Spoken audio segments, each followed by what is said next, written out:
تو اس کا مطلب ہے کہ قسطنطنیہ پہلے ہمارے ہاتھوں سے جائے گا، مسلمانوں کے ہاتھوں سے یہ چلا جائے گا، اور یہ پھر جا کے فتح ہوگا. اور اس کی فتح کے بارے میں بعض احادیث کے اندر آتا ہے کہ جب قسطنطنیہ فتح ہوگا تو مسلمان جو ہیں وہ اس قدر یعنی ایمان والے ہوں گے اور ان کا ایمان اس قدر مضبوط ہوگا. اصل میں یہ ساری چیزیں ریلیٹ کرتی ہیں. اس کو میں تھوڑا سا اور پیچھے لے جاؤں. بالکل. تو امام مہدی کا جو ظہور ہے صحیح، وہ فتنوں کے ظہور میں امام مہدی جو ہے وہ آئیں گے فتنوں کے دوران. اس میں بعض نشانیاں ہیں. اس میں مثلاً یہ ایک نشانی یہ ہے کہ کوئی عرب جو بادشاہ ہے اس کا انتقال ہوگا، اور اس کے بعد جھگڑا ہوگا وہاں بھی عرب میں بھی کہ کس کو جو ہے وہ بادشاہ بنایا جائے. 3 پرنسز کا آتا ہے ذکر، آپس میں جھگڑا ہوگا. اچھا، اسی طرح یہ بھی ہے کہ مسلمانوں کی قیادت کا فقدان ہوگا. اچھا، اور اس میں یہ بھی ہے کہ مسلمان جو ہیں حج کے موقع پر اکٹھے ہوں گے اور حج کے موقع پر آپس میں گفتگو کر رہے ہوں گے کہ کس طرح سے ہمیں قائد ملے. تو ان کو اس دوران، حج کے دوران جو ہے یہ محسوس ہوگا کہ جس کو ہم قیادت دینا چاہتے ہیں وہ شخص یہاں کہیں موجود ہے، اور پھر کوشش کریں گے کہ وہ ان کو ڈھونڈ لیں. اور اس میں پھر تفصیل آتی ہے کہ وہ مکہ میں کوشش کریں گے ڈھونڈنے کی. تو وہ جو شخص جس کو ڈھونڈ رہے ہوں گے محمد بن عبداللہ، نبی پاک صلی اللہ علیہ وسلم نے فرمایا اس کا نام میرے نام پر ہوگا اور اس کی ولدیت میری ولدیت کے اوپر ہوگی. بالکل صحیح. اور وہ حسنی سید ہوگا، اور اس کو جو ہے یعنی حضرت حسن رضی اللہ تعالیٰ عنہ کی اولاد میں سے ہوگا. اچھا، اس کو لوگ ڈھونڈ رہے ہوں گے، وہ مدینہ چلا جائے گا، پھر لوگ مدینہ جائیں گے، پھر وہ واپس جو ہے مکہ آ جائے گا. اچھا، یہ جو امام مہدی کا پھر بالآخر ان کو جب وہ پا لیں گے تو وہ موقع ہوگا کہ وہ حجر اسود کے قریب وہ موجود ہوگا، بلکہ ملتزم کے ساتھ وہ چمٹا ہوا ہوگا جب لوگ اس کو ڈھونڈ لیں گے. اچھا، اس کو ڈھونڈ لیں گے تو وہیں پہ گفتگو شروع ہو جائے گی کہ آپ کی ہم بیعت کرنا چاہتے ہیں. اچھا، حدیث کے جو الفاظ ہیں نا اس سے یہ پتہ چلتا ہے کہ امام مہدی اپنے ظہور سے قبل وہ کوئی ایکسٹرا آرڈنری شخصیت نہیں ہوں گے. صحیح. یعنی پہلے بالکل عام آدمی ہوں گے، کسی کو نہیں پتا ہوگا کہ یہ امام مہدی ہو سکتے ہیں یا کوئی ساتھ. کیونکہ حدیث میں الفاظ ہیں کہ جب بیعت ہوگی نا تو وہ کہیں گے کہ میں پھر جہاد پہ بیعت لوں گا. اچھا، لوگ تیار ہو جائیں گے بیعت کرنے کے لیے. اس پر نبی اکرم صلی اللہ علیہ وسلم فرمایا فَيُصْلِحُ اللَّهُ فِي لَيْلَةٍ، اللہ تعالیٰ ایک ہی رات میں ان کو صلاحیتیں عطا فرما دے گا. صحیح. یعنی وہ جو باصلاحیت بنیں گے، بالکل ٹھیک، تو وہ ایک ہی رات میں اللہ کی طرف سے ان کو صلاحیتیں عطا ہوں گی. تو اچھا، اس موقع پر نبی کریم صلی اللہ علیہ وسلم نے فرمایا مسلمان 3 حصوں میں تقسیم ہو جائیں گے. اچھا، اس میں ایک حصہ مسلمانوں کا وہ ہوگا جنہوں نے امام مہدی کو ماننا ہی نہیں، اور ان کے بارے میں نبی پاک صلی اللہ علیہ وسلم فرمایا ان کا ایمان کے ساتھ کوئی تعلق ہی نہیں ہے. دوسرا حصہ یعنی 3 میں سے دوسرا حصہ وہ ہوگا جو لڑائیوں میں شہید ہو جائیں گے. ٹھیک. نبی پاک صلی اللہ علیہ وسلم فرمایا روئے زمین کے بہترین شہداء ہوں گے. اللہ. اس کے بارے میں بعض روایتوں میں یہ بھی آتا ہے کہ اتنی زیادہ جو ہے وہ قتل عام ہوگا اور اتنی زیادہ شہادتیں ہوں گی کہ بعض روایتوں میں اس طرح ہے کہ ایک آدمی کے 100 بیٹے ہوں گے، 99 شہید ہو جائیں گے اور ایک بچے گا. یعنی اس کا مطلب اتنے بڑے پیمانے پر جو ہے وہ شہادتیں ہوں گی. اور ان کے بارے میں نبی پاک صلی اللہ علیہ وسلم فرمایا کہ یہ روئے زمین کے بہترین شہداء ہوں گے. ایک حصہ جو بچے گا ان کے بارے میں نبی کریم صلی اللہ علیہ وسلم نے فرمایا اس کے بعد ان کو کوئی چیز، کوئی فتنہ ان کے ایمان کو خراب نہیں کر سکے گا، وہ بہترین مومن ہوں گے. اچھا، جو قسطنطنیہ کی فتح ہے اس کے بارے میں حدیث میں آتا ہے کہ وہ صرف لا الہ الا اللہ یا اللہ اکبر کی قوت سے اس کی دیوار گر جائے گی. یعنی ان کو لڑائی نہیں لڑنی پڑے گی. اچھا، یعنی وہ اس طرح کے مومن ہوں گے. بالکل ٹھیک. کہ جب وہ وہاں پہنچیں گے تو وہ اپنی لا الہ الا اللہ کہتے ہوئے یا اللہ اکبر کہتے ہوئے جب وہ قریب پہنچیں گے تو دیوار گر جائے گی اور وہ فتح ہو جائے گا بغیر کسی لڑائی کے. وہاں جب وہ فتح ہوگا تو ان کو اطلاع ملے گی کہ دجال کا ظہور ہو گیا ہے. اچھا. اور پھر یہ دوڑیں گے پیچھے کو جو کہ دجال کا ظہور ہو گیا. اچھا، یہ جو یہ تفصیل ہے تو یہ حدیث جو ہے یہ بھی اسی ترتیب کی نشاندہی کرتی ہے کہ جو بیت المقدس کی آبادی ہے وہ مدینہ کی بربادی ہوگی اور مدینہ کی بربادی جو ہے وہ خروج الملحمہ، وہ جنگوں کا آغاز ہو جائے گا، اور جب جنگوں کا آغاز ہوگا تو پھر اس کے نتیجے میں فتح قسطنطنیہ ہوگی، اور فتح قسطنطنیہ ہوگی تو اس کے بعد جو ہے دجال کا ظہور ہوگا۔ تو یہ جو تفصیل ہے، یہ ترتیب ہے، لگتا ہے کہ ترتیب یہی ہوگی، اس لیے کہ جب نبی پاک صلی اللہ علیہ وسلم نے فرما دیا تو یقیناً یہی ترتیب ہوگی۔ تو اس میں ایک بات بہرحال میں جو آپ نے کہا کہ بیت المقدس کی آبادی سے کیا مراد ہے اور بربادی سے کیا مراد ہے، دیکھیں اس کا ایک تو مطلب یہ ہے کہ ہمیں جو سمجھ آتی ہے کہ بیت المقدس جو ہے وہ اس کے اندر جتنی خرابیاں ہیں، جتنی وہاں پہ کیوس ہے، وہ ختم ہو جائے گا۔ آبادی سے مراد یہ ہے۔ اچھا۔ اور یہاں کی بربادی سے مراد ہے جتنا یہاں پہ امن ہے یہ ختم ہو جائے گا۔ اچھا ٹھیک ہے۔ خراب ہے نا، خراب، ٹھیک ہے ٹھیک ہے، خراب و یثرب، حدیث کے الفاظ ہے خراب۔ صحیح ہو۔ اب خرابی کسی بھی طرح کی ہو سکتی ہے، وہ ایڈمنسٹریٹو خرابی ہو سکتی ہے، مینیجریل خرابی ہو سکتی ہے، وہ نظام کی خرابی ہو سکتی ہے، وہ لوگوں کے ایمان کی خرابی ہو سکتی ہے۔ ویسے تو نبی پاک صلی اللہ علیہ وسلم فرمایا فتنوں کے دور میں ایمان جو ہے وہ حجاز کے اندر سکڑ کے آ جائے گا، جس طرح سے سانپ جو ہے سکڑ کے اپنی بل میں گھس جاتا ہے، اس طرح سے ایمان سکڑ کے حجاز میں آ جائے گا۔ حجاز یعنی مکہ مدینہ؟ مکہ اور مدینہ۔ اچھا۔ تو جب مکہ اور مدینہ میں ایمان آ جائے گا تو اس کا مطلب ہے ایمانی خرابی تو نہیں ہوگی، کسی اور طرح کی خرابی ہوگی، کوئی بد انتظامی ہو جائے گی، کوئی لڑائی ہو جائے گی، کوئی سیاسی ایشو ہو جائے گا، کوئی اس طرح کا ایشو ہوگا، اور اس ایشو کے بعد جنگیں شروع ہو جائیں گی۔ اب وہ جو جنگیں شروع ہوں گی، جو بھی قیادت کا فقدان ہوگا، میں جب پہلی دفعہ ایک حج پہ گیا تو وہاں مجھے پتہ چلا کہ وہاں ہر حج کے اوپر ایک کانفرنس ہوتی ہے اور پوری دنیا کے علماء آتے ہیں۔ صحیح۔ اور میں نے وہ جب وہ معتمر الحج جو ہے وہ میں نے دیکھی تو مجھے فوراً یہ حدیث یاد آئی کہ نبی کریم صلی اللہ علیہ وسلم نے فرمایا حج کے موقع پر امام مہدی کا ظہور ہوگا اور قیادت کا فقدان ہوگا، علماء آپس میں بات کر رہے ہوں گے۔ تو میں نے کہا اس کی بنیاد یہ پڑ چکی ہے گویا کہ حج کے موقع پر پوری دنیا کے علماء اکٹھے ہوتے ہیں، تو جب کبھی قیادت کا فقدان ہوگا اور اس طرح کی ڈسکشن ہوگی تو اس کے نتیجے میں امام مہدی کا ظہور بھی ہوگا۔ تو جب امام مہدی کا ظہور ہو جائے گا تو پھر بہرحال لڑائیاں ہوں گی، اور وہ لڑائیاں کتنی ہیں؟ خروج الملحمہ، ملحمہ سے مراد بہت بڑی جنگیں، جنگوں کا ظہور، اور وہ کتنی ہونی ہے اللہ کو معلوم ہے، کتنا عرصہ ہونی ہے اللہ کو معلوم ہے۔ یہ وہ انٹرپریٹیشن ہے جو ہماری سمجھ میں آتی ہے۔ ویسے میں ان ساری باتوں کے بارے میں جو مستقبل کے حوالے سے نبی اکرم صلی اللہ علیہ وسلم نے فرمائی، اس کے بارے میں ہمیشہ یہ بات عرض کیا کرتا ہوں کہ ہمیں اس کے بارے میں حتمی تعین کی بات نہیں کرنی چاہیے، اور حتمی تعین کیا بھی نہیں جا سکتا۔ ہو سکتا ہے نبی کریم صلی اللہ علیہ وسلم نے کوئی بات تمثیلی انداز میں فرمائی ہو سکتا ہے کوئی بات حقیقی انداز میں فرمائی ہو، وہ حقیقی ہو یا تمثیلی ہو، ہم نہ اس کے وقت کا تعین کر سکتے ہیں اور نہ اس کی نوعیت کا حقیقی تعین کر سکتے ہیں۔ البتہ پاسبلٹیز ہم ڈسکس کر سکتے ہیں، یہ امکان ہے، یہ ہو سکتا ہے، یہ ہو سکتا ہے، صرف یہ کہہ سکتے ہیں۔ اور اصل میں جتنی مستقبل کی باتیں ہیں اور خاص طور پہ دور فتن کی باتیں ہیں، وہ اصل میں تو ہمارے ایمان کو بوسٹ کرنے کے لیے اور ہماری رہنمائی کے لیے ہیں کہ جب دور فتن ہوگا، اس طرح کی صورتحال ہوگی تو آپ کو یہ کرنا چاہیے اور یہ کرنا چاہیے، اور آپ اپنے ایمان کو مضبوط کریں اور ایمان کی بنیاد پر اپنی زندگی گزاریں۔ اصل میں تو ہمارے لیے یہ رہنمائی ہے۔ باقی رہی بات واقعات کے تعین کی تو اس کا حتمی تعین نہیں کیا جا سکتا۔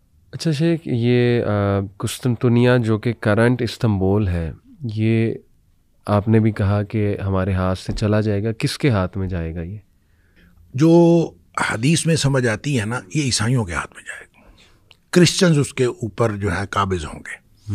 اب دیکھیں شام کا جو پورا حصہ ہے جی، اس کے بارے میں جو فلسطین ہے خاص طور پہ جی، ملک شام کے بارے میں نبی پاک صلی اللہ علیہ وسلم نے تو شام ایز اے ہول بات کی، اور اس میں ظاہر ہے جتنی مطلب بحیرہ طبریہ کی بات ہوتی ہے یا باغات کی بات ہوتی ہے تو یہ زیادہ تر فلسطین کی سرزمین کے اوپر ہے، لیکن بہرحال یہ شام کا حصہ ہے۔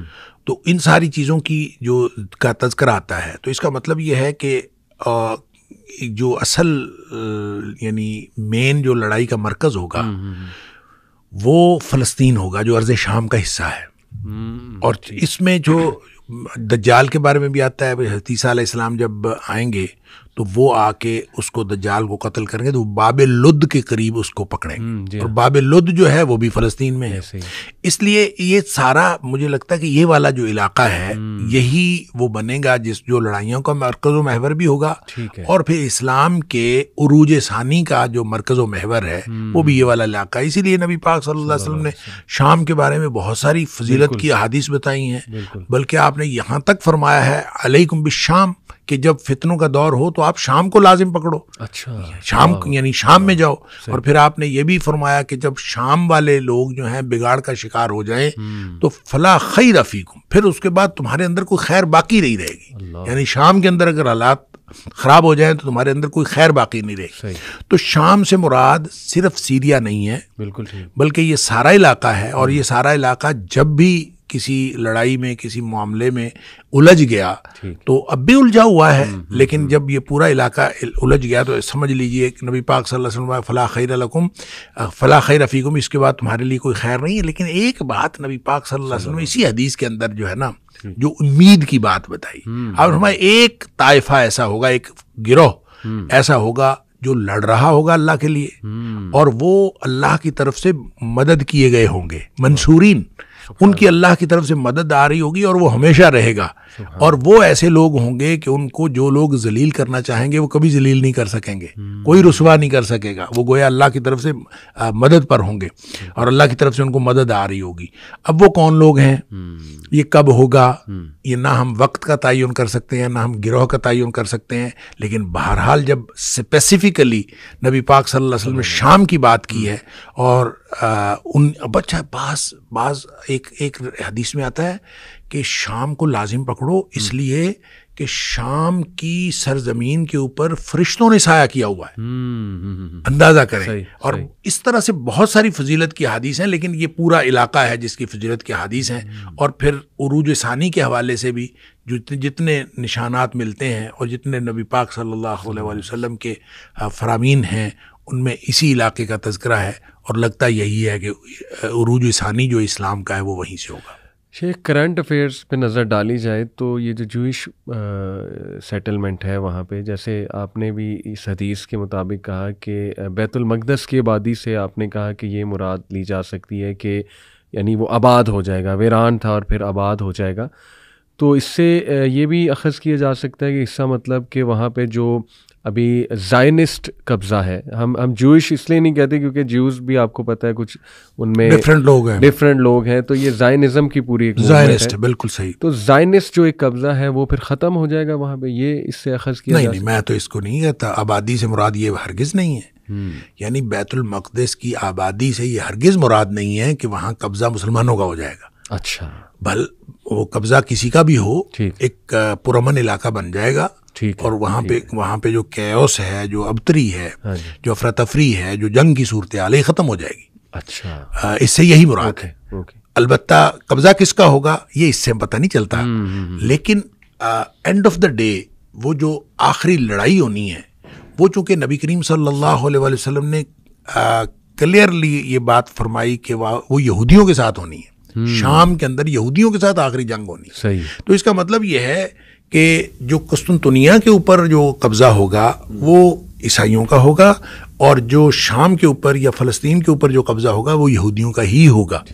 لہٰذا وہ جو آخری حدیث کے جس میں آتا ہے حدیث میں کہ مسلمان جو ہیں وہ یہودیوں کے ساتھ لڑیں گے تو یہ یہودی کسی درخت کے پیچھے چھپے گا، تو درخت بول کے بتائے گا کہ مسلمان کو کہے گا کہ میرے پیچھے یہودی چھپا ہے اور اس کو جو ہے وہ آ کے مارو، اور اس کو مارے گا سوائے ایک درخت کے، اور وہ درخت جو ہے غرقد کا کہ اس کے پیچھے جو ہے نا وہ چھپے گا اور وہ نہیں بتائے گا، باقی سارے ہی بتائیں گے.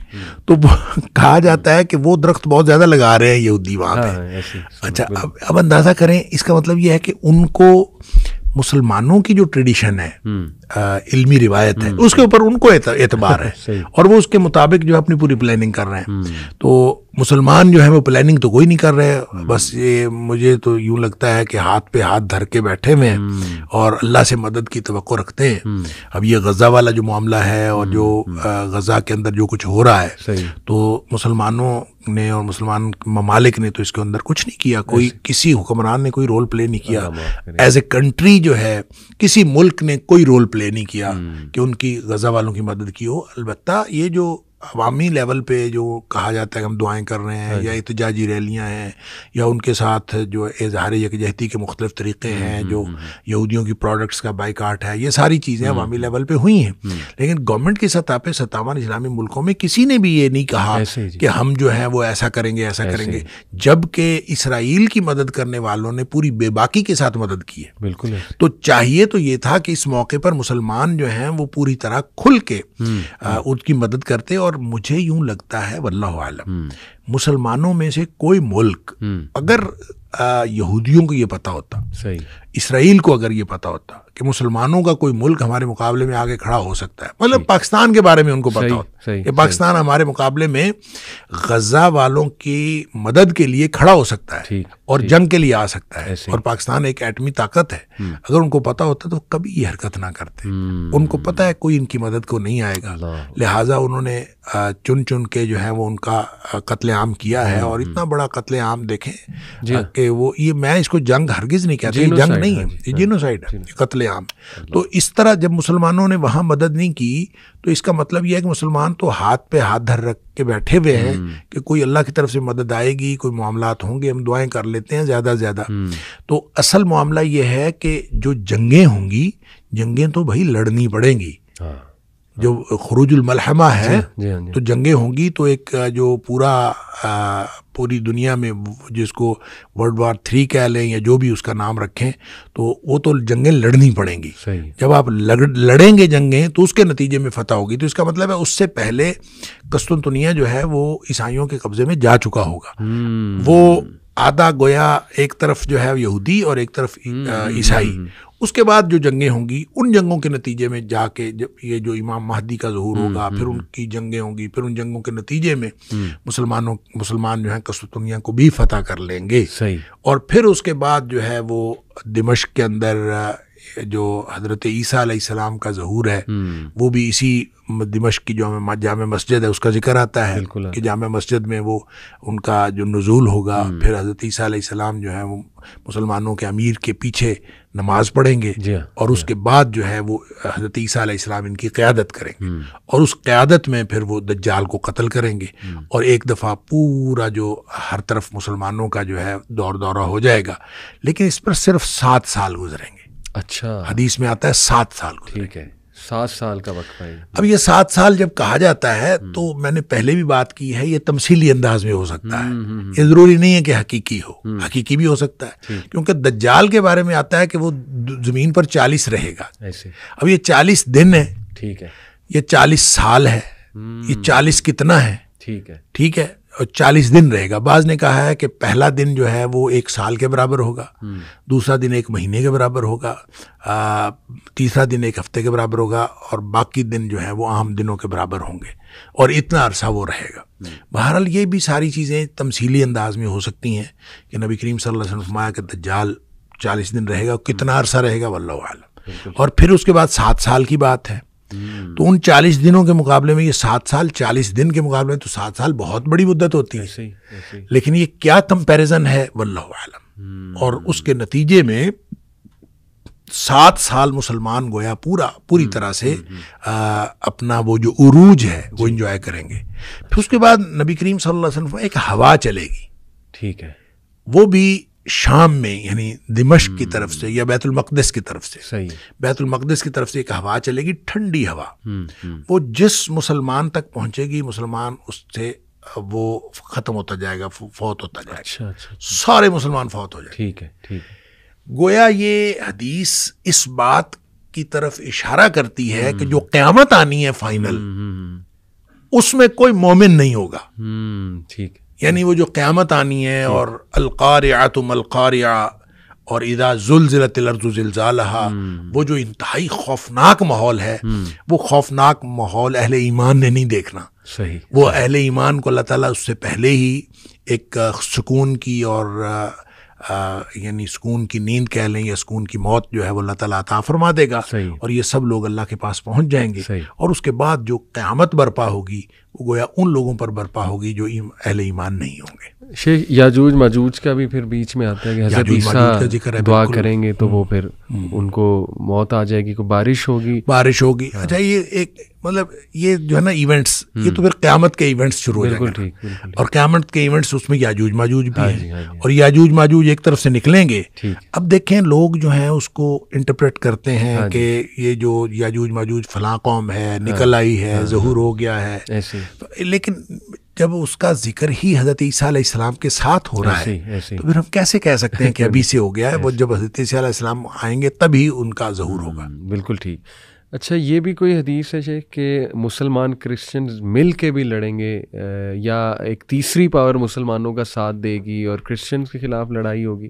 اس طرح سے بھی ہمیں کچھ اس طرح بھی ہے۔ اصل میں اس میں یہ ہے کہ مسلمان اور عیسائی مل کے لڑیں گے کسی تیسری قوت کے ساتھ، ٹھیک ہے، اور اس میں پھر جو ہے کوئی کرسچن اٹھ کے کہہ دے گا کہ صلیب جیت گئی، تو کوئی مسلمان اٹھ کے صلیب کو توڑ دے گا، ٹھیک ہے، اس پر پھر ان کی آپس میں لڑائی ہو جائے گی، پھر یہ الگ الگ ہو جائیں گے۔ اور یہ وہ ملحمہ میں آپ اب یہ دیکھیں، ونس اگین میں بات یہ کروں گا، یہ بات ملحمہ کے دوران ہے یا ملحمہ سے پہلے ہے، ٹھیک ہم نہیں کہہ سکتے، اوکے، لیکن اس میں جو فتنے ہیں، فتنوں کا جب ذکر آتا ہے تو وہ پوری ایک ترتیب بھی ہے، فتنہ احلاس ہے، فتنہ دہیما ہے، تو وہ یعنی یہ کب کب کون کون سے فتنے آئے، لوگوں نے تو انٹرپریٹیشن کی ہوئی ہے اس کی، اور وہ تو کہتے ہیں کہ فتنہ احلاس بھی برپا ہو چکا، وہ کہتے ہیں کہ یہ 911 کے بعد فتنہ احلاس چل رہا ہے، فتنہ احلاس بھی ہو چکا، فتنہ دہیما بھی ہو چکا، اب آدمی سمجھتا ہے کہ اب بس معاملہ ختم ہو گیا، ایک دم نیا فتنہ آ گیا، یہ تباہی کا فتنہ ہے جس کو دہیما کہا گیا۔ تو یہ کچھ لوگوں کا خیال یہ ہے کہ یہ فتنے برپا ہو چکے، لیکن مجھے نہیں لگتا، واللہ عالم، مجھے لگتا ہے کہ یہ فتنے آنے والے ہیں، اور یہ آنے والے دور میں آئیں گے۔ یہ فتنے چھوٹے تھے، ہر نیا آنے والا فتنہ وہ بڑا فتنہ ہوگا، اور اس کی انٹرپریٹیشن میں ونس اگین میں یہی کہوں گا کہ امکان ہو سکتا ہے جن لوگوں نے کہا کہ وہ برپا ہو چکے، ہو سکتا ہے ان کی بات بھی درست ہو، اور ہو سکتا ہے کہ انہوں نے ابھی برپا ہونا ہو۔ شیخ، گریٹر اسرائیل کا کوئی ملتا ہے سائن ہمیں کہ بنے گا؟ زائنسٹ بہت بڑی کو اسٹیٹ بنا لیں گے، مکہ مدینہ تک بھی پہنچ جائیں گے، عرب کنٹریز بھی کانکر ہو جائیں گی، حدیث میں روشنی نہیں؟ دیکھیں، میرے خیال میں ایسا نہیں ہے، یہ ان کا قبضہ تو ہے، لیکن کتنے علاقے پر قبضہ ہے، کہاں تک یہ پہنچ جائیں گے، یہ میرے علم میں نہیں ہے کہ ایسی کوئی گریٹر اسرائیل کی کوئی باؤنڈری لائن جو ہے وہ حدیث کے اندر طے کی گئی ہو کہ یہ یہاں تک جو ہے یہودیوں کا قبضہ ہوگا۔ البتہ یہ ضرور ہے کہ یہودیوں کا قبضہ ہوگا، جیسے میں نے عرض کیا کہ آخری جنگ جو ہے مسلمانوں کی، عیسائیوں کو شکست دینے کے بعد پھر مسلمانوں کی آخری جنگ جو ہے یہودیوں کے ساتھ ہونی، تو وہ کتنے علاقے پر قابض ہوں گے واللہ عالم۔ ٹھیک ہو گیا۔ تو شیخ ابھی ان حالات اور اسی لیے میں عرض کرتا ہوں، جن لوگوں نے کہا گریٹر اسرائیل کے وہ ایک دفعہ قائم ہونا ہے اور یہ لازماً قائم ہوگا، تو یہ میرا نہیں خیال کہ اس کو ہم انہی حدود کے تحت گریٹر اسرائیل کہیں کہ جو اسرائیل والے خود یہودی یا زائنسٹ جو چاہ رہے ہیں، جو انہوں نے نقشہ بنایا ہوا ہے، اس کے مطابق وہ قائم ہوگا یا کوئی اس کی اور حدود ہوں گی، واللہ عالم، اس کے بارے میں کچھ کہا نہیں جا سکتا۔ یہ سوال بڑا شیخ آ رہا ہے کہ امام مہدی پیدا ہو چکے ہیں یا بہت قریب ہے ان کا ٹائم، ایک دم سے ظہور ہو سکتا ہے، تو آپ کی اس پہ پرسنل رائے ایک ہوتی ہے نا ہر عالم کی، آپ کی اس پہ کیا ہے پرسنل رائے؟ دیکھیں، میں پہلے بھی کئی دفعہ کہہ چکا ہوں، اس کے اوپر لوگوں نے آراء بھی دی ہیں جو کوئی اچھی آراء نہیں دی۔ مطلب میرے خیال میں تو امام مہدی کے ظہور کا ماحول بن رہا ہے، اور جب ہم کہتے ہیں ماحول بن رہا ہے تو اس کے کتنی دیر بعد امام مہدی نے ظاہر ہونا ہے یہ تو اللہ کو معلوم ہے، لیکن جب ہم ان فتنوں کے ظہور، امام مہدی کے ظہور یا اس طرح کی نشانیاں جو قرب قیامت کی ان کے ظہور کی بات کرتے ہیں، تو اس میں دو دہائیاں لگ جانا، دو دہائی لگ جانا، یہ ایک بالکل چھوٹی سی بات ہے۔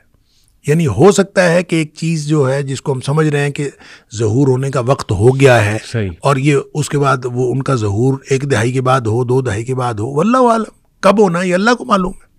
ہم اس کے بارے میں کوئی نہیں کہہ سکتے ایگزیکٹ ڈیٹ. بہت سارے لوگوں نے تو ڈیٹس دی ہوئی ہیں, لیکن یہ ایسا کچھ نہیں ہے, ایسا نہیں ہے. لیکن ہونا ہے, یہ سارا کچھ ہونا ہے. وہ واقعات جو نبی پاک صلی اللہ علیہ وسلم نے بتا دیے ان کا وقوع تو ہونا ہے, لیکن کس اور ترتیب بھی یہی ہوگی. کب ہوں گے اور کس جگہ پہ ہوں گے یہ اللہ کو معلوم ہے.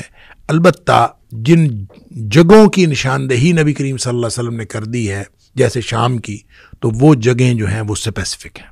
تو ہاؤ ٹو بی شیور کہ ہم کم از کم ان کے اس رینک میں شامل ہو جائیں اگر آج کوئی عنقریب ظہور ہو جاتا ہے. As a family, as an individual, کس گائیڈ لائن کو فالو کریں, اپنی فیملی کی توجہ کس طرف دلائیں اتنی تیزی سے جو حالات چینج ہو رہے ہیں, کہ ہم کوشش کریں کہ رف ٹف کا عادی بنائیں. صحیح. اس لیے کہ ہم جو نرم گرم بستروں میں سونے والے, ہم جہاد پر کیسے بیعت کر سکتے ہیں؟ صحیح. اور امام مہدی کی بیعت ہوگی جہاد پر. بالکل ایسے. لہٰذا جو لوگ جہاد کے لیے ٹریننگ لینے کو بھی ایک مشقت سمجھتے ہیں, تو وہ کیسے ان کی بیعت کریں گے؟ اللہ, ان کے لیے تو پرابلم ہوگا.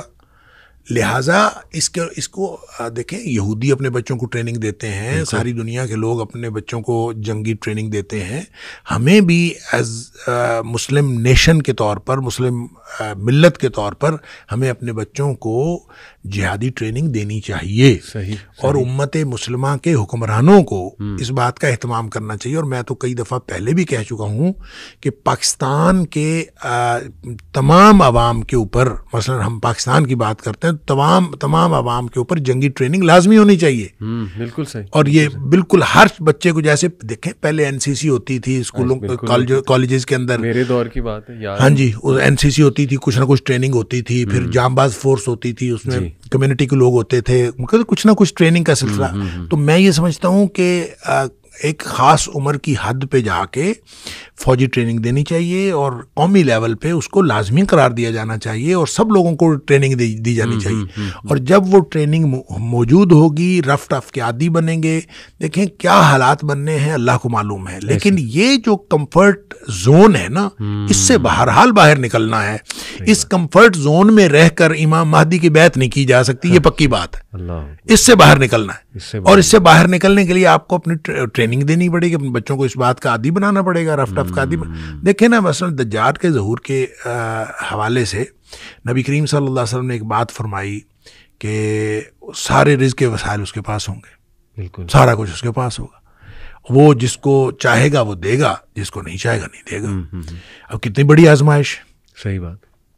صحابہ کہتے ہیں اللہ کے رسول صلی اللہ علیہ وسلم, ہم پھر کھائیں گے کیا؟ یعنی سارے وسائل اس کے پاس, تو ہم کیا کریں گے؟ صحیح. آپ نے فرمایا تمہیں لا الہ الا اللہ پڑھنا, اللہ اکبر پڑھنا, لا حول ولا قوت الا باللہ پڑھنا, یہی کافی ہوگا. اللہ. آپ یہ بتائیں کہ ہمارا پیٹ بھرتا ہے اللہ کا ذکر کرنے سے, لا الہ الا اللہ کہنے سے, اللہ اکبر کہنے سے ہمارا پیٹ بھرتا ہے؟ نہیں بھرتا. نہ ہمارے بچوں کا پیٹ بھرتا ہے. اس کا مطلب یہ ہے کہ اپنے آپ کو اور اپنے بچوں کو اللہ کے ذکر کا عادی بنائیں, اور اس طرح عادی بنائیں کہ ان کی توجہ جو ہے یہ فاسٹ فوڈ اور کھانا پینا اور یہ ساری چیزوں سے ہٹ کے اللہ کے ذکر پر ہو. اور اللہ کے ذکر کی وجہ سے ان کا یہ جو بھوک کی طرف توجہ ہے یہ ختم ہو جائے. صحیح. آپ اللہ کے ذکر میں اس قدر انوالو ہوں کہ آپ کا بھوک کا احساس ختم ہو جائے. بالکل ٹھیک. تو یہ ہے کافی ہونے کا مطلب. تو اس کا عادی اگر ہم نے بنایا ہوا ہے اپنے بچوں کو, یہ خود عادی بنے ہوئے ہیں, تو پھر یہ اس وقت سفائز کرے گا, ورنہ تو نہیں. Rough and tough lifestyle بنانا ہے, کمفرٹ زون سے نکلنا ہے, اپنے بچوں کو اس بات کا عادی بنانا ہے. اور میں تو قومی لیول پہ میں سمجھتا ہوں کہ قومی لیول پہ ہمیں جہاد کی ٹریننگ کرنی چاہیے. اور یہ فوجی ٹریننگ یہ حکومت کو چاہیے, یہ ہمارا کسی گروپ کا کام نہیں ہے. دیکھیں گروپس جب جہادی ٹریننگ دیتے ہیں پھر وہ اپنے اپنے مفادات لیتے ہیں, ایسے ہی اور ان کا کوئی فائدہ نہیں ہوتا. جب نیشنل لیول پہ ہوگی تو وہ نیشنل کاز کے مطابق ہوگی. جب نیشنل کاز کے مطابق ہوگی تو اس کا فائدہ بھی پھر ملی لیول پہ ہوگا, قومی لیول پہ ہوگا. تو اس کو حاصل کرنے کے لیے پھر جب کبھی امام امام مہدی کا ظہور ہماری زندگیوں میں ہوتا ہے, ہماری زندگیوں کے بعد ہوتا ہے, اگلی نسلوں میں ہوتا ہے. جب بھی کبھی ہوگا ہماری نسلیں اس کے لیے تیار ہوں گی. بالکل ٹھیک. اور جب تک ہم نے اپنی نسلوں کو اس کے لیے تیار نہ کیا, میں یہ سمجھتا ہوں بہت بڑے فرض سے غفلت برتیں گے جب ہم نے تیار نہ کیا. شیخ یہ کیس اسٹڈی بڑی زبردست سورہ البقرہ میں ہی ہمیں ملتی ہے. میں اکثر اس پہ غور بھی کرتا ہوں کہ دیکھیں حضرت موسیٰ علیہ السلام اپنی قوم کو لے کے 40 سال نہیں انٹر ہو سکے بیت المقدس میں. کیا یہ ہے وجہ کہ دے ور ناٹ ریڈی؟ جو قوم تھی اس نے جہاد سے بھی انکار کر دیا تھا اور شرک میں بھی پڑ گئے تھے. تو اس کیس اسٹڈی سے ہم یہ بھی سمجھ سکتے ہیں کہ ہماری بھی قوم ابھی اس لیول کی تو ریڈی نہیں. جیسے آپ نے کہا امام مہدی کی فوج میں تو بھول جاؤ, یعنی جب وہ جہاد کے اوپر بیعت کریں گے تو ہماری تو یہ ٹریننگ ہی نہیں ہے, اور شاید اسی لیے ہم پہ یہ وبال بھی آیا ہوا. آپ اندازہ کریں کہ جب 1/3 لوگ جنہوں نے امام مہدی کو ماننا ہی نہیں مسلمانوں میں سے, کتنی بڑی تعداد ہے. اللہ اکبر. اگر ہم 1.5 ارب ہیں جی تو اس کا مطلب ہے 50 کروڑ نے نہیں ماننا. کتنی بڑی تعداد, کتنی بڑی تعداد انہوں نے نہیں ماننا. تو جو نہیں ماننا تو اس کی وجہ کیا ہوگی؟ وہ وجہ ہمارا کمفرٹ زون ہے کہ ہم اس سے نہیں نکلنا چاہتے. صحیح. ہم جا کے اپنے آپ کو اس رف ٹف لائف میں نہیں بھیجنا چاہتے اپنے بچوں کو اور خود. جب ہم کوئی ٹریننگ نہیں ہے, کوئی موٹیویشن نہیں ہے, کوئی موٹیویشن کبھی ہوئی ہی نہیں ہے, کبھی کسی نے بتایا ہی نہیں ہے, کبھی کوئی نیشنل لیول پہ کبھی کسی نے اس بات کی تیاری نہیں کی, تو یہ 50 کروڑ تو ایک طرف ہو گئے. باقی کے جو 1 ارب بچے, ان میں سے 50 کروڑ جو ہیں ان جنگوں میں شہید ہوں گے, جو لڑتے ہوئے شہید ہوں گے. 50 کروڑ کتنی بڑی تعداد ہے. اور اس کے بارے میں بھی بہت بعض احادیث ایسی ہیں, کوئی صحیح کوئی غیر صحیح, لیکن ان میں بڑی عجیب و غریب تفصیلات ہیں. یہاں تک کہ مثلاً ایک کوا اڑے گا اور اڑتے اڑتے اس کو جگہ نہیں ملے گی کہیں بیٹھنے کی, اتنی لاشیں ہوں گی کہ اس کو جگہ نہیں ملے گی, اور وہ جاتے جاتے وہ گر پڑے گا اور بالآخر گر کے مر جائے گا, اس کو جگہ نہیں ملے گی بیٹھنے کی, اتنی لاشیں ہوں گی. تو 50 کروڑ اگر مسلمانوں کے شہید ہوں گے تو پھر مقابلے میں جو دوسرے لوگ ہیں ان کے بھی تو لوگ مریں گے نا. تو پھر یہ کتنے بڑے پیمانے پر یہ جو خروج الملحمہ ہے, اس لڑائیوں میں کتنے لوگ کام آئیں گے اور کتنے مسلمان شہید ہوں گے, اللہ کو معلوم ہے. اس کے بعد جو باقی بچیں گے ان کا ایمان ایسا ہوگا کہ جس کو کبھی کوئی فتنہ جو ہے نقصان نہیں پہنچا سکے گا. کمال کمال. یہ جو طالوت کا بھی شیخ واقعہ, اس میں اللہ نے تعریف کی طالوت کی, تو یہ 2 چیزیں بڑی اہم ہیں, العلم اور الجسم. اللہ تعالیٰ نے باقاعدہ اس کی یہ تعریف کی. تو میرے خیال آج بھی نوجوانوں کی توجہ, جیسے آپ نے الجسم کے بارے میں تو کمفرٹ زون سے نکلو, ٹریننگ کرو, اپنی بلڈ کرو اپنی فزیک کو اینڈ ایوری تھنگ. علم کا بھی بہت گہرا اصل میں قیادت کے لیے عام طور پہ لوگوں کا خیال یہ ہوتا ہے, اور یہی خیال بنی اسرائیل کا تھا, اس جو آپ طالوت کی بات کر رہے ہیں, کہ ان کا خیال تھا 2 چیزیں عام طور پہ بنیاد سمجھی جاتی ہیں قیادت کرنے کے لیے, یا ملک کی باغ ڈور ہاتھ میں لینے کے لیے, یا امارت کے لیے. صحیح. وہ ایک دولت ہے اور ایک نسل ہے. آپ خاص نسل سے ہوں, خاص خاندان سے ہوں, اور آپ دولت مند ہوں. یہ 2 چیزیں ہوں تو پھر سمجھا جاتا ہے کہ آپ وہ بیسک کوالیفیکیشن پوری کرتے ہیں کہ جب آپ کو جو ہے وہ مل جائے. تو یہی بیسک کوالیفیکیشن سمجھی تھی بنی اسرائیل نے, اور انہوں نے اسی لیے اعتراض کیا تھا. انہوں نے کہا تھا کہ ان کو مال کے اندر بھی ان کو کوئی ہم سے جو ہے وہ فوقیت نہیں دی گئی, اور نسلی طور پر بھی یہ اس نسل میں سے نہیں تھے جس کو یہودی جو ہیں وہ اپنے میں سے برتر نسل سمجھتے تھے, اس میں سے نہیں تھے. لہٰذا قبیلے کے اعتبار سے بھی اس میں سے نہیں, دولت بھی ان کے پاس نہیں, تو کس لیے ان کو جو ہے وہ ہمارے اوپر فوقیت دی گئی. اس کا جواب دیا گیا کہ تم جن 2 چیزوں کو بنیاد بنا رہے ہو وہ بنیاد ہی غلط ہے. صحیح. بنیاد ہے جسم اور یعنی جسمانی قوت اور علم. جس کے پاس بستتاً فی العلم والجسم, جس کے پاس علم ہے اور جس کے پاس جسمانی قوت ہے, یہ 2 بنیادیں ہیں, اور اس بنیاد پر طالوت کو جو ہے وہ امیر بنایا گیا ہے اور بادشاہ بنایا گیا ہے. تو اس کا مطلب یہ ہوا کہ اگر مسلمانوں نے کوئی کامیابیاں حاصل کرنی ہے تو ان کو بھی اپنی قیادت کے کی بنیادیں چینج کرنی پڑیں گی.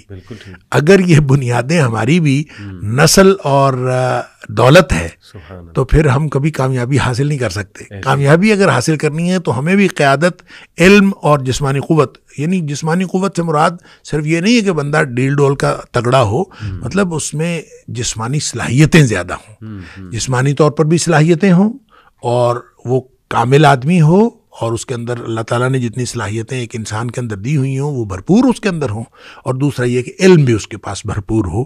تو علم اور جسم، اس لیے فرمایا بسطۃ فی العلم. زبردست زبردست. تو یہ جو آپ نے شیخ شروع میں ایک حدیث بھی بتائی کہ شام کے ساتھ جڑے رہو اس ٹائم پہ، اس سے کیا مراد ہے جڑنے سے؟ وہاں شفٹ ہو جاؤ وہاں؟ اچھا، یہ بہرحال اس کے بارے میں علماء نے مختلف باتیں کہی ہیں. مثلاً ایک حدیث میں آتا ہے کہ حضر موت یا حضر موت کے دریا میں سے آگ نکلے گی. صحیح. اب یہ کہاں سے آگ نکلے گی واللہ عالم. وہ ایک علاقہ ہے عرب کا حضر موت، وہاں سے آگ نکلے گی، وہ لوگوں کو دھکیل دے گی شام کی طرف. اچھا، شام کی طرف دھکیل دے گی. اب اس کا مطلب یہ ہے کہ لوگ جو ہیں وہ زبردستی شام کی طرف دھکیلے جائیں گے، اور شام جا کے اصل تو وہاں پہ جا کے پھر مارکا برپا ہونا ہے، اور لوگ زبردستی دھکیلے جائیں گے. یا پھر یہ ہے کہ کوئی ایسا فتنہ ہے، آگ سے مراد کوئی ایسا فتنہ ہے کہ لوگ مجبور ہو جائیں گے کہ وہ یہاں سے نکل کر شام چلے جائیں. صحیح. اور اس لیے ان حدیث کو سامنے رکھتے ہوئے علماء نے یہ کہا ہے کہ اس سے یہ استحباب ثابت ہوتا ہے کہ لوگ اگر مائیگریٹ کر کے شام جا سکیں تو ان کو شام چلے جانا چاہیے. اور شام سے مراد ونس اگین میں یہ کہوں گا کہ وہ سیریا نہیں ہے، ٹھیک ہے، یا جس کو ہم سوریا کہتے ہیں، یہ نہیں ہے صرف، یہ بھی اس میں شامل ہے، اور اس میں اردن کا علاقہ بھی شامل ہے، اس میں فلسطین کا علاقہ بھی شامل ہے، اس میں لبنان کا علاقہ بھی شامل ہے، اس میں قبرص کا کچھ علاقہ بھی شامل ہے، اس میں ایک صوبہ جو ہے وہ ترکی کا بھی شامل ہے. صحیح. تو وہاں جانا چاہیے. یہ اگر کوئی جا سکے تو وہ جانا چاہیے. استحباب ہے، اس کے اندر کوئی لازمی نہیں ہے. نبی پاک صلی اللہ علیہ وسلم نے حکم نہیں فرمایا. اگر وہاں جانا ضروری ہوتا اور یہ ہجرت ضروری ہوتی، بعض اوقات 2 ہجرتوں کا بھی ایک حدیث کے اندر ذکر ہے کہ وہ جو ہجرت مدینہ ہوئی تھی اس ہجرت کے بعد ایک اور ہجرت ہوگی، اور وہ جو ہجرت ہوگی وہ بھی اسی طرح سے ایمان کی بنیاد ہوگی، ایمان کی بنیاد پہ ہوگی جس طرح سے ہجرت مدینہ ہوئی تھی. تو اس ہجرت سے مراد بھی ہجرت الشام جو ہے وہ یہی مراد لیا جاتا ہے. واللہ عالم. بالکل صحیح. اور یہ مستقبل کی باتیں ہیں، اس کے بارے میں آپ یہ کوئی حتمی بات نہیں کر سکتے. بالکل میں سمجھ رہا ہوں. اور اس سے یہ بھی مراد لی جا سکتی ہے وہاں جو جماعت جہاد کر رہی ہے، جس کے ساتھ اللہ کی مدد ہے، تو ان کے ساتھ بھی شامل ہونے کی کوشش کی جائے. بالکل ہونی چاہیے. دیکھیں، وہ جو جب تک امام مہدی نہیں آتے کنفیوژن اس وقت تک ہے. بالکل ٹھیک. جب امام مہدی کا ظہور ہو جاتا ہے تو پھر اس کے بعد کنفیوژن ختم ہو جائے گا. پھر تو سب کو امام مہدی کی بیعت کرنی پڑے گی. جو نہیں کرے گا وہ نکل گیا. ٹھیک ہے. اور ان کی بیعت جو ہے وہ جہاد پر ہوگی. وہ کلیئر کٹ حدیث کے اندر آتا ہے کہ وہ کہیں گے کہ اگر میری بیعت، ویسے تو وہ بیعت کرنے سے ویسے گریز کریں گے، لیکن جب وہ لوگ کہیں گے کہ ہم نے لازماً آپ کی بیعت کرنی ہے تو وہ یہ کہیں گے کہ بیعت اگر کرنی ہے تو پھر صرف اور صرف جہاد پر کرنی ہے. تو جہاد پر جب بیعت ہوگی تو پھر میرے اور آپ میں سے کون کون جہاد پر بیعت کر سکتا ہے؟ ہم تو یہاں پوڈ کاسٹ ہی کر سکتے ہیں بیٹھ کے. تو جب ہمارے اندر کوئی قوت ہوگی، کوئی موٹیویشن ہوگی، کوئی ہم نے ٹریننگ لی ہوگی، یا ہمارے اندر کوئی ان کے ساتھ مل کے دیکھیں. آج آپ غزہ کے حالات دیکھیں نا، آپ دیکھیں شام کے اندر کیا کچھ ہو رہا ہے، اور جو کس طرح سے ان لوگوں نے جو ہے اپنی زندگیاں اس کے اندر لگائی ہیں. تو ہم اگر اس طرح سے زندگیاں لگانے کے لیے تیار ہوں گے تو امام مہدی کی بیعت کریں گے. بالکل صحیح. اور کیونکہ اس کے بعد تو پھر ملحمہ ہے، خروج الملحمہ. صحیح. اور خروج الملحمہ جب ہو جائے گا تو پھر تو آل اوور دا ورلڈ جنگ ہوگی. ایسے پھر تو ایک ورلڈ وار 3 ٹائپ سچویشن. اور وہ جو جنگ ہے اس میں ظاہر ہے آپ کو حصہ لینا پڑے گا. نہیں حصہ لیں گے تو آپ ختم ہو جائیں گے، مار دیے جائیں گے. شیخ، ایسا بھی کچھ ہمیں ملتا ہے کہ مسجد اقصیٰ کو گرا دیا جائے گا، شہید کر دیا جائے گا، کیونکہ یہ 3rd ٹیمپل کی کوشش تو کر رہے ہیں جو زائنسٹ ہیں. تو حدیث میں بھی کچھ ایسا ہمیں ملتا ہے؟ اچھا، یہ نا ایسی کوئی روایات ہیں، لیکن صحیح بات یہ ہے کہ میرے صحیح علم میں نہیں ہے ایسی کوئی بات.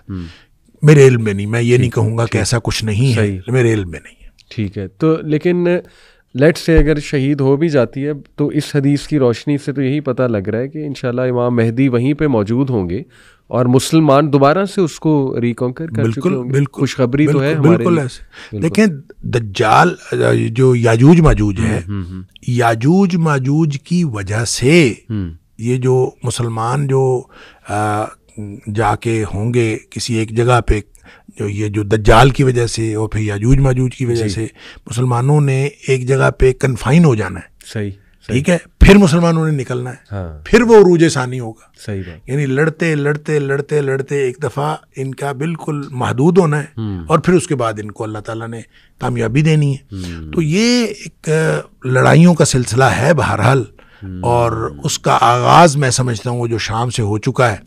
یعنی یہ جو اب ہم کہہ رہے ہیں کہ یہ جو اس وقت صورتحال ہے شام کی, تو اس کو بہرحال خوشی تو منائی جا رہی ہے جی کہ اس میں مجاہدین کو اللہ تعالیٰ نے کامیابی دی, اور مجاہدین وہ کہے جا رہے ہیں جو اینٹی سٹیٹ تھے. صحیح صحیح. ٹھیک ہے, جو ان کے باغی تھے. اب ظاہر ہے کہ ان لوگوں نے ایک بڑی جد و جہد کی ہے 2011 سے لے کر اب 13 سال ہو گئے, اور 13 سال کی جد و جہد کے بعد ایک دم کیا ہوا کہ جو ریاستی فوج ہے اس نے کوئی مزاحمت ہی نہیں کی.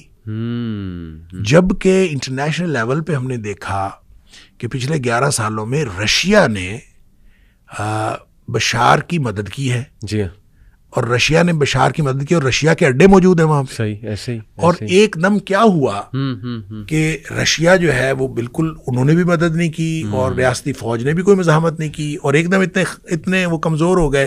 ایسے ہی وہ کہتے ہیں جو لڑتے لڑتے کمزور ہو گئے, تو لڑتے لڑتے وہ کمزور ہو گئے تو مجاہدین نہیں کمزور ہوئے. تو بہرحال یہ ایک اس کے اندر سوچنے کی بات ہے.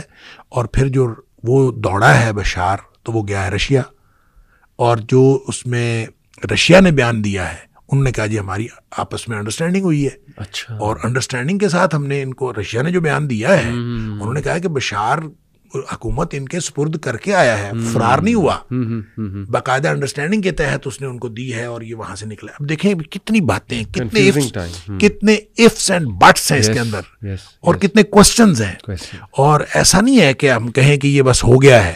اب اس کے بعد کیا ہونے والا ہے واللہ عالم, یہ آگے کیا ہوگا کچھ نہیں سمجھ آتی کہ کیا ہوگا.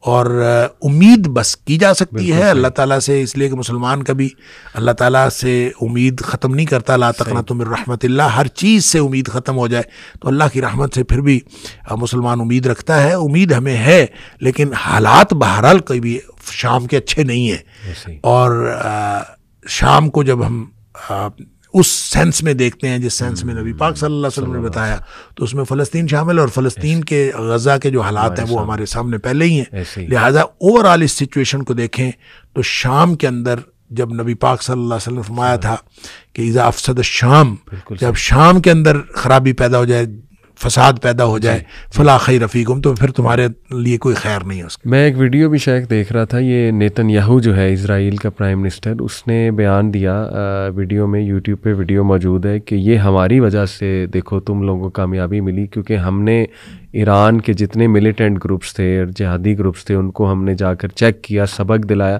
تو اس سے ریبلز کو موقع ملا. وہ کریڈٹ اپنی طرف شفٹ کر رہا تھا. دیکھیں کریڈٹ شفٹ کر کے پھر انہوں نے 85 مقامات پر حملہ کر دیا. ایسے ہی اور جتنا بفر زون تھا اس کے اوپر قبضہ کر لیا. بالکل. یعنی اور گولان کی پہاڑیوں کے اوپر بھی قبضہ. یعنی یہ عجیب و غریب بات ہے کہ وہ ادھر سے انہوں نے فتح حاصل کی ہے, یا انہوں نے دمشق پر قبضہ ان کا مکمل ہوا ہے, تو آپ جو ہے اس کے اوپر جو ہے نا حملہ کرنا شروع کر دیا ہے. اور مزے کی بات ہے اس میں رشیا ریزسٹ بھی نہیں کر رہا. رشیا کے حالانکہ وہاں پہ بیسز موجود ہیں, اور رشیا ریزسٹ نہیں کر رہا. اور یہ سمجھ نہیں آ رہی کیا, ایک بہت بڑی کنفیوزڈ سچویشن ہے. اور اس سچویشن میں بہرحال میں نے پہلے جیسے کہا امید تو رکھنی چاہیے, لیکن مسلمانوں کو آنکھیں کھولنی چاہیے, اور آنکھیں کھول کے رکھنی چاہیے. ہو کیا رہا ہے شیخ, آخری بات, اس فتنے کے دور میں, کنفیوژن کے دور میں کچھ دعائیں اگر آپ بتا دیں جو ہم ریگولر کریں انشاءاللہ تعالی, اللہ ہماری رہنمائی. ایک تو ذکر آپ نے کہا, وہ کثرت سے ہم ذکر کی طرف آ جائیں, اور ٹف لائف کی طرف آ جائیں, کمفرٹ زون سے نکلیں انشاءاللہ, علم حاصل کریں. دعائیں کچھ اگر آپ بتا دیں انشاءاللہ اس وقت. دیکھیں فتنے کے بارے میں ایک تو دیکھیں نا استعاذے جتنے ہیں نا، استعاذے سے مراد ہے ہر وہ دعا جس میں اعوذ بک ہے، جس میں اعوذ بک اللہم انا نجعلک فی نحورہم ونعوذ بک من شرورہم. سبحان اللہ. ٹھیک ہے، تو یہ مثلا دشمن کے خوف سے نبی کریم صلی اللہ علیہ وسلم پڑھی ہے، تو آپ بھی یہ دعا پڑھیں. اس کے علاوہ اللہم انی اعوذ بک من الہم والحزن ونعوذ بک من العجز والکسل ونعوذ بک من البخل والجبن ونعوذ بک من غلبۃ الدین وقہر الرجال، لوگوں کے قہر سے. اللہم لا تسلط علینا من لا یرحمنا ولا یخافک فینا. یعنی ہر دعا کے اندر یہ جو جامع دعائیں ہیں نبی کریم صلی اللہ علیہ وسلم نے بتائیں، اس کے اندر ایسی کوئی نہ کوئی یہ بات موجود ہے کہ جس سے ہمیں ان چیزوں سے پناہ مانگنے کی ترغیب دلائی گئی ہے. تو لہٰذا جتنے بھی استعاذے ہیں ان کو یاد کرنا چاہیے. جتنی باتوں میں، جتنی دعاؤں میں اعوذ بک کا لفظ ہے نا، اللہم انی اعوذ بک، اللہم انی اعوذ بک من زوال نعمتک وتحول عافیتک وفجاءۃ نقمتک جمیع سخطک، اللہم انی اعوذ بک من جہد البلاء ودرک الشقاء وسوء القضاء وشماتۃ الاعداء. تو جہاں جہاں اعوذ بک کا ذکر ہے وہ دعائیں یاد کرنی چاہیے، اور وہ ہر ایسے دور میں انشاءاللہ وہ دعائیں انسان کے لیے فائدہ مند ہیں. دوسرا، حضرت ابراہیم علیہ السلام کو جب ہر طرف سے باندھ کر ان کو پھینک دیا گیا تھا آگ میں، تو انہوں نے جو دعا پڑھی تھی وہ حسبی اللہ و نعم الوکیل پڑھی تھی. صحیح. تو یہ بلند ہمتی کی دعا ہے کہ آپ جب کمزور پڑھ رہے ہو نا تو آپ حسبی اللہ پڑھیں، حسبی اللہ و نعم الوکیل پڑھیں، حسبنا اللہ و نعم الوکیل پڑھیں. تو یہ دعا پڑھنی چاہیے. اسی طرح ایک دعا وہ ہے جو حدیث کے اندر، وہ جو لمبی حدیث ہے بخاری شریف کے اندر، کہ وہ آدمی جو اصحاب اخدود والا لڑکا تھا، جس لڑکے کو بادشاہ نے جادو سیکھنے کے لیے بھیجا تھا، اس نے دین کا علم سیکھ لیا اور وہ مستجاب الدعوات بن گیا. بعد میں اس کو مارنا چاہا انہوں نے، لمبی حدیث ہے اس کے مختلف باتیں، میں صرف خلاصہ پیش کر رہا ہوں. اس کو جب مارنا چاہا، اس کو پہاڑ کے اوپر لے گئے کہ پہاڑ سے اس کو نیچے پھینکیں گے، تو اس نے دعا پڑھی تھی اللہم اکفنیہم بما شئت، اللہ تو مجھے کافی ہو جائے ان کے مقابلے میں جیسے تو چاہتا ہے. لہٰذا یہ دعا بھی پڑھنی چاہیے. اللہم، ہمیں پڑھنا چاہیے، انفرادی طور پر پڑھیں تو اللہم اکفنیہم بما شئت، اور اجتماعی طور پر پڑھیں اللہم اکفناہم بما شئت. یہ دعا پڑھنی چاہیے. اللہم حق سے متعلق بھی ایک دعا ہے کہ اللہ مجھے حق دکھا اور باطل کی، اللہم ارنا الحق حقا وارزقنا اتباعہ وارنا الباطل باطلا وارزقنا اجتنابہ. اللہ مجھے حق دکھا، حق کو حق کر کے دکھا اور مجھے اس کی اتباع کرنے کی توفیق عطا فرما، اور باطل کو باطل کر کے دکھا اور مجھے اس سے بچنے کی توفیق عطا فرما. زبردست، بہت خوبصورت دعائیں شیخ، جزاک اللہ خیر. دعا بھی کیجیے گا ہم سب کے لیے. اللہ تعالیٰ ہم سب کو راہ راست پہ رکھے، اللہ تعالیٰ ہم سب کو ہدایت دے اور ہدایت پر قائم رکھے. آمین آمین. بہت شکریہ آپ کا، کلیئرٹی ہوگی امید ہے آڈینس کو. جزاک اللہ خیر. السلام علیکم و رحمۃ اللہ وبرکاتہ.